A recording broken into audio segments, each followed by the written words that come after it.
knock us down, we're going to get up. And on the way up, we're going to bite a kneecap off. This is Dan Campbell, head coach for the Detroit Lions.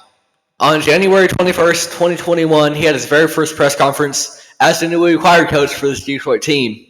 And it went viral for all the wrong reasons. He was heavily ridiculed for this video and deemed as someone who is unfit to be an NFL-level head coach. But almost 4 years later, he is one of the most respected coaches in the entire NFL and has changed the culture of this team around entirely. Welcome back to State of the Association. I'm your host, Nash Roberts, and today we are looking back at Dan Campbell's viral press conference 4 years later. To get some context on the moment going into this, Detroit is a franchise that had experienced very little success in their history, and most recently, the Matt Patricia tenure at head coach did not work out at all. And also going into this 2021 season, they would have a new quarterback under center. Previously, they had been led by one of their only bright spots and one of the most talented quarterbacks in the league in Matthew Stafford, but now he was gone.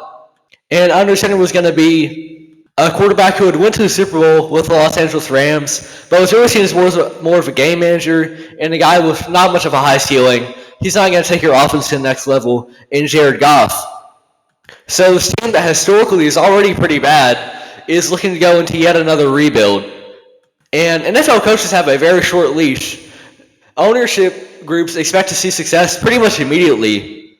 Most of them aren't willing to see a rebuild out and have patience in a coach in spite of maybe having a very lacking roster like this Lions team has.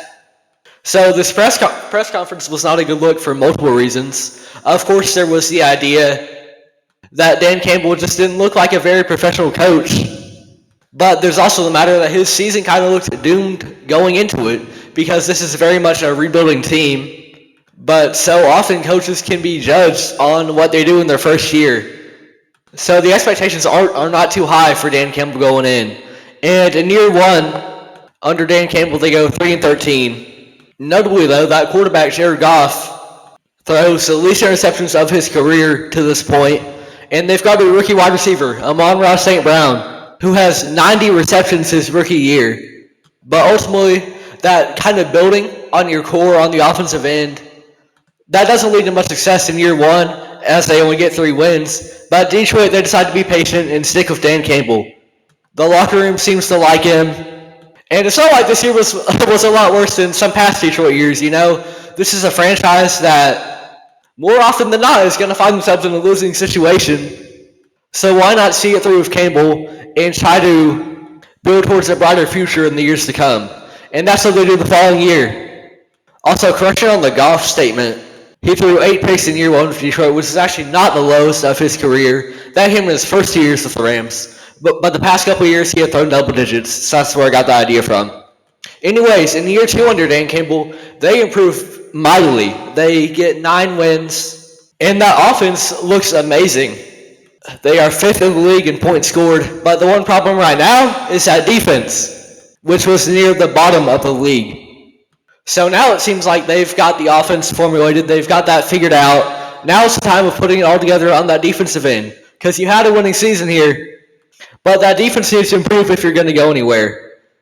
And in year 3 under Dan Campbell, they go 12-5. That is good for first in their division. And that defense is not fully figured out yet. But things look a lot better, especially with some players that they added. Ryan Branch had his rookie year. He had a very good rookie year. And they are also in year 2 of Aiden Hutchinson, who had 11.5 sacks. So now it looks like a matter of time until this defense is going to improve. And the offense already has things figured out. This is statistically the best year of Amon-Ra St. Brown to date. And Jared Goff, a guy who was looked at as a bridge quarterback, is really showing himself to be the guy for the Detroit Lions. They also get a star running back duo in drafting Jahmyr Gibbs, a pick which was criticized at the time, and getting David Montgomery, a great 1-2 punch at the running back position.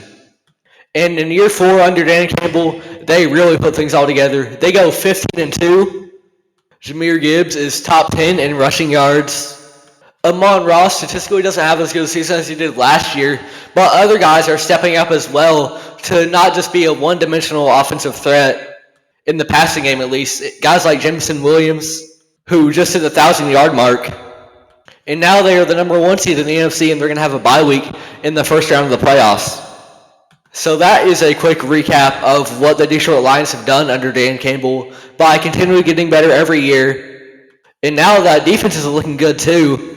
Their secondary at the cornerback position has kind of been injury riddled a little bit, but they've managed to put things together still and be a good defensive unit in spite of that, especially in the game last night against the Minnesota Vikings. And that really comes down to coaching and having guys prepared for the moment. And now it's time to talk about what Dan Campbell has done specifically. He lives by that motto of bite a kneecap on the way up. And they might knock you down, but you're going to get back up and you're going to bite a kneecap. And that has been just the case with Dan Campbell, because he sticks to a hard-nosed philosophy. While that offense might seem flashy with a great running back duo and a really fast player in Jahmyr Gibbs and an elite wide receiver in Amon-Ra St. Brown, this is a gritty, tough team. Campbell is a very aggressive play caller. He will go for it on 4th down, and sometimes that's to their detriment. They've lost games as a result of it, but he believes in his guys to be able to get it done, and a lot of the time they do, especially when it's a moment where they really need to. Campbell's not afraid of the moment and trusting his guys, and that feeds into the culture of the team, of selfless players always just trying to make the right play, and that is the culture that Dan Campbell has created. You look at a guy like Amon-Ra, his freshman isn't as good as it was in year 3, but that allows new opportunities for a guy like Jameson Williams to show off all of what he can do. You have 2 running backs who enjoy playing alongside one another, even if it means less carries for them individually, in Gibbs and Montgomery. And the team believes in Jared Goff. He had a game earlier this year where he threw for 5 interceptions, but when he wasn't throwing picks, he was airing out that ball. And Goff has had the green light. They trusted him, even though originally coming in, he was going to be a British quarterback. Dan Campbell has changed the culture of this team to that of a selfless one. And the offense looks great. The defense is really picking up now. For a franchise that has experienced as little success as Detroit has, from that very first press conference, Dan Campbell, many would argue that he looked like he was just going to be yet another failed Lions head coach. But he showed his hard-nosed mentality from day one, and his real motto and his philosophy on how this football team is going to actually perform and trust in each other and be aggressive above all. And that's really worked out for them. They look like arguably the best team in the NFL this year. And no one would be surprised if they end the year winning that Super Bowl. This is the best that the Detroit Lions have looked maybe ever, and it is all thanks to Dan Campbell and his tendency to bite a kneecap. And that is all for today's episode of State of the Association.